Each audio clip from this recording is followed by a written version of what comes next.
Hi dear friends, welcome back to my channel. ഇന്നൊരു നാടൻ recipe ആയിട്ടാണ് കേട്ടോ വന്നിട്ടുള്ളത്.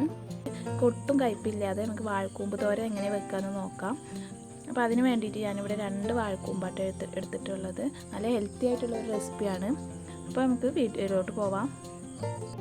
ആദ്യം തന്നെ വാഴക്കൂമ്പൊന്ന് ക്ലീൻ ചെയ്തെടുക്കുക. വാഴക്കൂമ്പ് ക്ലീൻ ചെയ്യുമ്പോൾ അതിൻ്റെ മുകൾ ഭാഗമായിട്ടുള്ള ചുവപ്പ് കളറുള്ള പുറന്തൊലിയില്ല, അത് മുഴുവനും ക്ലീൻ ചെയ്തെടുക്കണം കേട്ടോ. ഇതുപോലെ വൈറ്റ് കളറാവുന്നവരെ പൊളിച്ചെടുക്കണം. ഈ ചുവപ്പ് കളറുള്ള തൊലി കൂടെ കട്ട് ചെയ്യുമ്പോഴാണ് ആ കയ്പ്പ് ടേസ്റ്റ് വരുന്നത്. അപ്പോൾ അതുകൊണ്ട് ചുവപ്പ് തൊലി കളി തന്നെ വേണം കേട്ടോ. ഇതുപോലെ വൈറ്റ് കളറാവുന്നവരെ പൊളിച്ചെടുക്കുക. ഞാൻ രണ്ടാമത്തത് ഇതുപോലെ പൊളിച്ചെടുക്കുകയാണ്. അപ്പോൾ ഇങ്ങനെ തൊലി കളഞ്ഞെടുക്കുമ്പോൾ ഇതിൻ്റെ റെഡ് ഭാഗത്തുള്ള ഉള്ളിലുള്ള ഫ്ലവർ ഇല്ല, അത് വേണമെങ്കിൽ തോരൻ വെക്കാൻ ഉപയോഗിക്കാം കേട്ടോ. അപ്പോൾ ഞാനിവിടെ ഉപയോഗിക്കണില്ല. അപ്പോൾ തോരൻ വെക്കണേൽ അത് കൂടെ ഉപയോഗിക്കാം. അപ്പോൾ അത് ക്ലീൻ ചെയ്യുമ്പോൾ അതുപോലെ അതിൻ്റെ ഉള്ളിൽ ഒരു ഞരമ്പ് പോലെ ഒരു വള്ളിയുണ്ട്, അത് എടുത്ത് കളയണം. അത് കളഞ്ഞതിന് ശേഷം കട്ട് ചെയ്തിട്ട് തോരൻ വെക്കാൻ പറ്റുള്ളൂ കേട്ടോ. അപ്പോൾ ഞാനിത് എടുക്കണില്ല. അപ്പോൾ നിങ്ങൾ എടുക്കുകയാണെങ്കിൽ അതിലിത് കളഞ്ഞതിന് ശേഷം കട്ട് ചെയ്താൽ മതി. ഇനി വാഴക്കൂമ്പ് കട്ട് ചെയ്തെടുക്കുക. അതുപോലെ കത്തി വെച്ച് കൊത്തി അരിയാണ് കേട്ടോ ചെയ്യേണ്ടത്. പിന്നെ കയ്യിൽ ഇതിനൊരു കറയുണ്ട്, അപ്പോൾ കയ്യിൽ കറയാവാതിരിക്കാൻ വേണ്ടിയിട്ട് ഒന്ന് വെളിച്ചെണ്ണ തടവിയിട്ട് കട്ട് ചെയ്താൽ മതി. ഇതുപോലെ വെള്ളത്തിലേക്ക് കട്ട് ചെയ്ത് കൊടുത്താൽ ആ കറുത്ത കളറൊക്കെ ഒഴിവാക്കിയെടുക്കുക. ഇതുപോലെ വെള്ളത്തിലേക്ക് കട്ട് ചെയ്തെടുക്കുക. ചെറുതായിട്ട് വേണം കേട്ടോ കട്ട് ചെയ്യാൻ.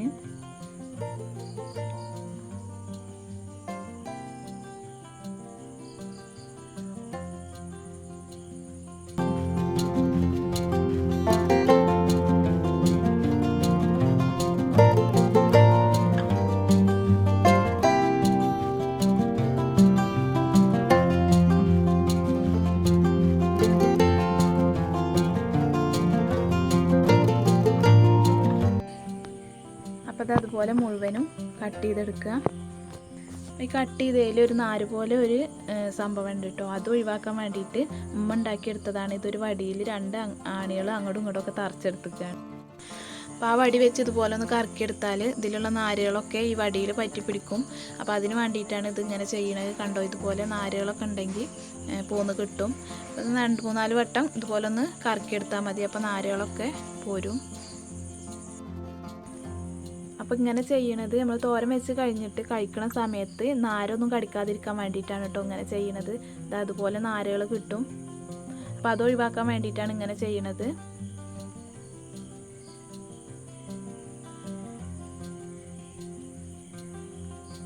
ഇനി ഇതൊന്ന് കഴുകിയിട്ട് വെള്ളമൊക്കെ വാരാൻ വേണ്ടിയിട്ട് വെക്കണം. അപ്പോൾ അത് കഴുകിയിട്ട് വെള്ളം വാരാൻ വേണ്ടിയിട്ട് ഒരു പാത്രത്തിലേക്ക് വെച്ചിട്ടുണ്ട്. ഇനി ഇതൊന്ന് കുക്ക് ചെയ്തെടുക്കാം.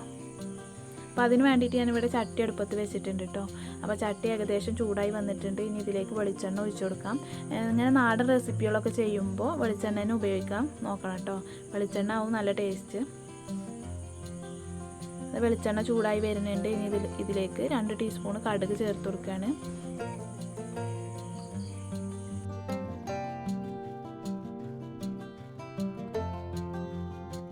കടുക് പൊട്ടി വരുമ്പോൾ അതിലേക്ക് കറിവേപ്പില ചേർത്ത് കൊടുക്കുക. ഇനി ഇതിലേക്ക് നേരത്തെ കട്ട് ചെയ്ത് വെച്ച വാഴക്കൂമ്പ് വെള്ളം വരാൻ വേണ്ടി വെച്ചിട്ടില്ല, അത് ഇതിലേക്ക് ചേർത്ത് കൊടുക്കുന്നുണ്ട്. ചേർത്ത് കൊടുത്തതിന് ശേഷം ഒന്ന് മിക്സ് ചെയ്തെടുക്കുക.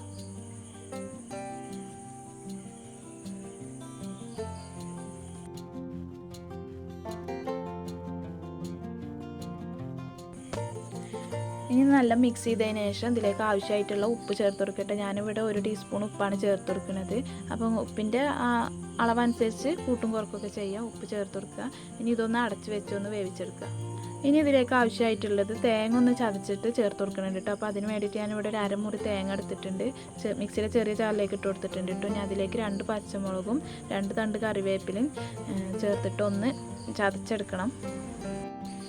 വേണമെങ്കിൽ ചെറിയ ഉള്ളിയും ചേർത്ത് കൊടുക്കാം കേട്ടോ. ഞാനിവിടെ ചെറിയ ഉള്ളി ചേർത്തിട്ടില്ല. അതുപോലെ ചതച്ചെടുക്കുക. അപ്പോൾ ഇനി നേരത്തെ അടുപ്പത്ത് വെച്ചത് വെന്തിട്ടുണ്ടോ നോക്കാം കേട്ടോ. അപ്പോൾ അത് ഏകദേശം വെന്തൊക്കെ കിട്ടിയിട്ടുണ്ട്. ഇതിലിങ്ങനെ വെള്ളം പൊന്തി വരും. അതുകൊണ്ട് വാഴക്കൂമ്പ് അടുപ്പത്ത് വെക്കുമ്പോൾ തന്നെ വെള്ളം ഒഴിക്കേണ്ട ആവശ്യമൊന്നുമില്ല. ഇനി ഇതൊന്ന് വറ്റുന്ന വരെ ഒന്നുകൂടി ഒന്ന് വേവിച്ചെടുക്കുന്നുണ്ട്. അപ്പോൾ അത് ഏകദേശം വറ്റിയൊക്കെ വന്നിട്ടുണ്ട് കേട്ടോ. ഇനി ഇതിലേക്ക് നേരത്തെ ചതച്ച് വെച്ച തേങ്ങ കൂടി ചേർത്ത് കൊടുക്കുക. തേങ്ങ ചേർത്ത് കൊടുത്തതിന് ശേഷം അധികം വേവിച്ചെടുക്കണ്ട കേട്ടോ. ഇതുപോലെ ഒന്ന് ഇളക്കി കൊടുത്ത് ഒന്ന് മിക്സ് ആക്കുന്ന വരെ ഒന്ന് ഇളക്കി കൊടുക്കുക. എന്നിട്ട് ഫ്ലെയിം ഓഫ് ആക്കുക. അപ്പോൾ നമ്മളിവിടെ തോരൻ റെഡി ആയിട്ടുണ്ട്. അപ്പോൾ എല്ലാവർക്കും ഇന്നത്തെ റെസിപ്പി ഇഷ്ടമായി എന്ന് വിചാരിക്കുന്നു. എല്ലാവരും ഒന്ന് ട്രൈ ചെയ്ത് നോക്കാം കേട്ടോ. അപ്പോൾ ഇതുപോലെ തോരൻ വെക്കുകയാണെങ്കിൽ ഒരു ഒട്ടും കയ്പ്പുണ്ടാവില്ല കേട്ടോ. അപ്പോൾ എല്ലാവരും ഇതുപോലെ ഒന്ന് ട്രൈ ചെയ്ത് നോക്കുക. വീഡിയോ ഇഷ്ടമായിട്ടുണ്ടെങ്കിൽ ലൈക്ക് ചെയ്യുക, ഇഷ്ടമായിട്ടില്ലെങ്കിൽ ഡിസ്ലൈക്ക് ചെയ്യുക. പിന്നെ ഫ്രണ്ട്സിനും റിലേറ്റീവ്സിനും ഒക്കെ ഒന്ന് ഷെയർ ചെയ്ത് കൊടുക്കുക. പിന്നെ കമൻറ്റ് ചെയ്യാൻ മറക്കരുത് കേട്ടോ. അപ്പോൾ പുതിയൊരു വീഡിയോയുമായിട്ട് വീണ്ടും വരാം. ബായ്.